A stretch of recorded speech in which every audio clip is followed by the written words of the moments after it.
Avvalambor assalomu alaykum barchaga. Mana bugun unutilmas sana 21-may rahmatli Oxunjon Madaliyev tavallud topgan kunlariga biz ziyorat qilgan keldik. Ustozimiz Xijoyjon Ashurov.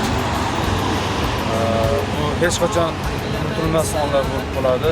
21-mayda har yili konsertlar bo'lardi. Xudo xolasa ustozni uyiga o'tib albatta qabristonlarni ziyorat qilamiz. Avvalambor assalomu alaykum aziz muxlislar, ustozimizning muxlislari, Xijoyjon Madaliyevning muxlislari.